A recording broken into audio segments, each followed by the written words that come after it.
Nós estamos com uma série de temas hoje no nosso programa, então paramos aqui, reforma tributária. A gente volta com isso, vai, com certeza. Amanhã tem reunião do Lira com os governadores, a gente vai falar disso, não tem E a gente está obcecado, estou obcecado nesse assunto. E ele me deixou preocupado, eu fui atrás. Como vocês ficam obcecados, eu acho ótimo. Vocês trazem mais informação. Muita obsessão para vocês, tá? Amanhã tem outro evento importantíssimo, do ponto de vista político, do ponto de vista do ordenamento nosso institucional. É amanhã que o Tribunal Superior Eleitoral começa o julgamento que pode tornar Jair Bolsonaro inelegível. O TSE vai discutir se o ex-presidente cometeu abuso de poder político e uso indevido de meios de comunicação social quando colocou em dúvida o sistema eleitoral brasileiro numa célebre reunião com embaixadores. Reportagem de Marina Demori. Na véspera do julgamento, o ex-presidente esteve no Senado Federal. Se reuniu com o filho, o senador Flávio Bolsonaro, e outros parlamentares. No TSE, Bolsonaro responderá pela acusação de abuso de poder político pela reunião que fez com embaixadores em julho do ano passado.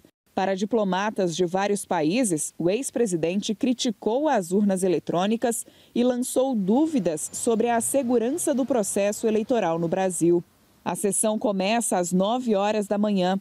Primeiro, o corregedor-geral da Justiça Eleitoral, Benedito Gonçalves, faz a leitura da ação movida pelo PDT. Depois, os advogados do PDT falam por até 15 minutos. A defesa também tem 15 minutos de fala. Em seguida, a Procuradoria-Geral Eleitoral apresenta o parecer. Só então começam os votos. O primeiro é do ministro Benedito Gonçalves. Depois, Raul Araújo, Floriano de Azevedo Marques, André Ramos, Carmen Lúcia, Nunes Marques e, por fim, o presidente do TSE, Alexandre de Moraes. O julgamento pode levar dias. Além da sessão desta quinta-feira, o TSE reservou mais duas. Uma na próxima terça, dia 27, e outra na próxima quinta-feira, dia 29. Na ação também está anexada a minuta de teor golpista que foi encontrada na casa do ex-ministro da Justiça, Anderson Torres. Bolsonaro criticou nesta quarta-feira a possibilidade da corte analisar qualquer fato além da reunião com embaixadores. E citou como exemplo outro caso de repercussão. Em 2017, após o impeachment da presidente Dilma, o Tribunal Superior Eleitoral negou a cassação da chapa Dilma Temer por 4 votos a 3. A decisão rejeitou indícios de irregularidades apresentados após processo inicial movido pelo PSDB em 2015. Não pode a jurisprudência mudar de acordo com a cara de quem está sendo julgado, ou de acordo com a ideologia, né, que eu sou de centro-direita, né, outros são de centro-esquerda, não pode mudar de acordo com quem sentar no banco ali, a jurisprudência é uma, isso não pode acontecer. Isso é péssimo para a democracia se eu for julgado de forma diferente do que foi a chapa Dilma Temer em 2017. A CNN procurou o Tribunal Superior Eleitoral para que comentasse as declarações que vocês acabaram de conferir e está aguardando retorno. Daniel Rittner, numa entrevista concedida ao Arena, apresentado pela nossa querida Raquel Landim, o ex-presidente Jair Bolsonaro reiterou, com muito mais tempo, uma entrevista ao vivo, ela fica ali parada de pé como foi ao vivo, ele reiterou com muito mais detalhes essa tese central que ele vem apresentando, que vem a ser o seguinte: não pode se julgar com 2 pesos e 2 medidas. Se forem usados os mesmos pesos e medidas de 2017, eu estou absolvido. Que chance ele tem de prosperar? William, os tribunais são sempre muito políticos. É natural que eles não julguem só um fato específico e levem em consideração todo um contexto.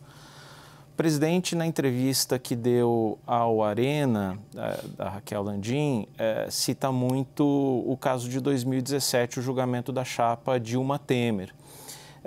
E lembrando vivamente daquele julgamento, o que estava em discussão não era só o processo, as provas colocadas, né, que foram consideradas ou descartadas, dependendo do juízo ali de cada um dos ministros. A votação terminou 4-3, o voto decisivo foi do presidente, à época do TSE, Gilmar Mendes. uma sombra ali sobre o julgamento era o fato de que o país tinha acabado de passar por um impeachment, estava numa tentativa de estabilização e se houvesse a cassação da chapa, o país iria para o terceiro presidente em pouquíssimo tempo, que só completaria um mandato ali de mais 1 ano e meio. Então, o que eu quero dizer com isso é que todo o contexto é analisado politicamente. Talvez não só a questão legal, a questão das evidências materiais seja julgada, mas também toda essa conjuntura, todo esse conjunto da obra, qualquer que seja a perspectiva de quem está julgando. Eu entendo. Os tribunais são organismos vivos e seres que decidem também politicamente. Eu lembro bem daquela situação e da ênfase com que, por exemplo, o então presidente do TSE, o ministro Gilmar Mendes, reiterava a questão da estabilidade política. Exatamente. E entendo perfeitamente a cautela e a diplomacia que você está usando na sua análise, Daniel, para que ninguém venha dizer que nós estamos acusando o Tribunal Superior Eleitoral de proferir sentenças absolutamente e somente políticas. Você está chamando a atenção para como que o contexto político geral tem impacto sobre decisões que sempre serão justificadas do ponto de vista técnico. Cada vez que a gente conversa com um integrante de um tribunal superior, seja STF, seja TSE, não, tecnicamente está justificado, desde que corra próximo ao contexto político. O atual contexto político é muito perigoso para o ex-presidente. Não, completamente desfavorável, mas eu vou muito no que o Daniel diz também. Tem 16 ações contra o Bolsonaro em razão das eleições lá no TSE. Essa é das mais frágeis. Claro que teve a reunião, utilizou lá, ele já foi multado por isso. Condená-lo, isso me incomoda em termos gerais, William, você tirar um sujeito que teve 58 milhões de votos há 6 meses e você dizer que você está fora por 8 anos da arena política. E malemar, esse mesmo incômodo que eu tenho dessa situação, nesta ação dos embaixadores, eu tive, por exemplo, em 2018, quando o mesmo TSE tirou o Lula das eleições. E depois, 4 anos depois, 2 anos depois, o mesmo judiciário pôs o Lula de volta, porque o Lula era o único que tinha condições de derrotar o Bolsonaro.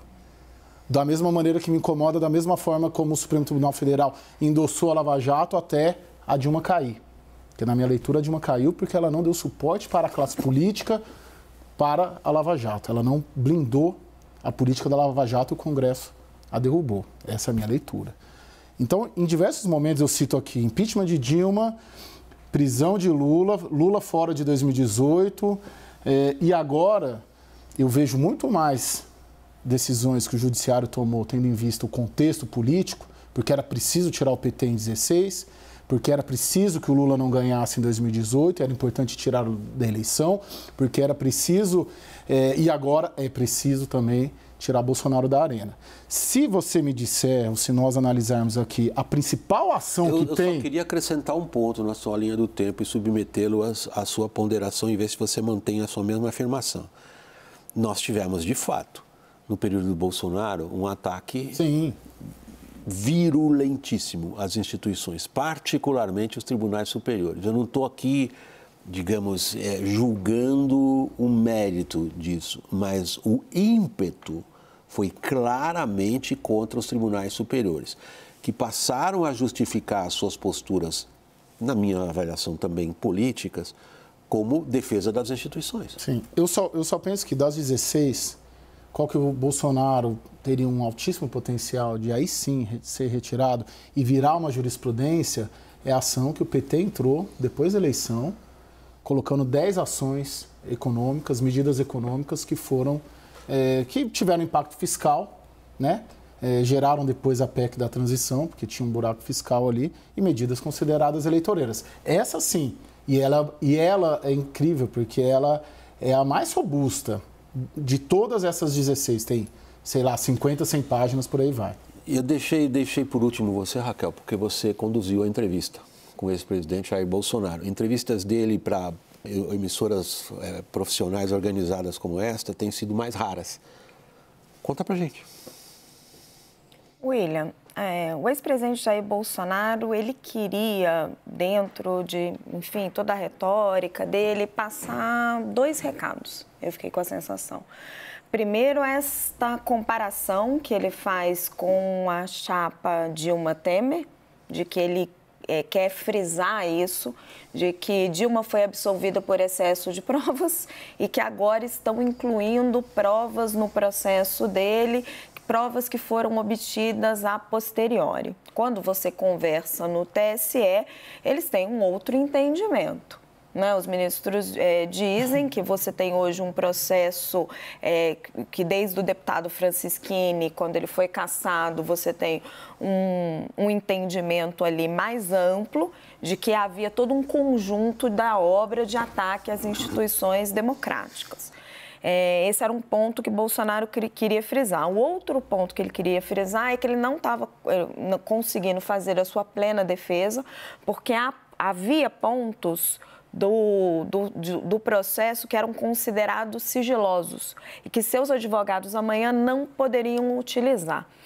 Hoje teve uma reunião entre o advogado dele, o ministro Tarcísio Vieira de Mello, se não me engano, ex-ministro do TSE, e o ministro Alexandre de Moraes. E um pouco depois da entrevista dele para o Arena, o ministro Alexandre de Moraes solta uma nota dizendo que ia levantar o sigilo de tudo, que diante do direito à ampla defesa, a defesa de Bolsonaro vai poder usar todos os dados. Então, eu acho que assim, a mensagem central que Bolsonaro queria passar era desses 2 pontos, esse apelo de que ele tivesse um julgamento mais imparcial. E também tem um ponto aí bem factual que me chamou a atenção, que ele reclama muito, do ministro Alexandre de Moraes. Eu pontuei a ele, falei, bem, o senhor indicou o ministro Cássio Nunes Marques, que postura o senhor espera dele, e ele diz, não, ele tem liberdade para atuar, mas eu gostaria que tivesse um pedido de vistas. Vamos ver amanhã.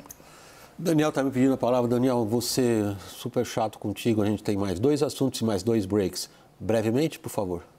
Só um ponto muito interessante também da entrevista. Bolsonaro diz que a eleição de 2022 é página virada para ele e lembra que o TSE vai ter outra composição em 2026. Talvez pense diferente. Dadas as reviravoltas que a gente teve na Justiça Eleitoral e da Suprema Corte aqui, em diversos casos no Brasil, também não dá para dizer que a toalha está jogada em nenhum caso. É sempre possível alguma reviravolta daqui a 3, 4 anos.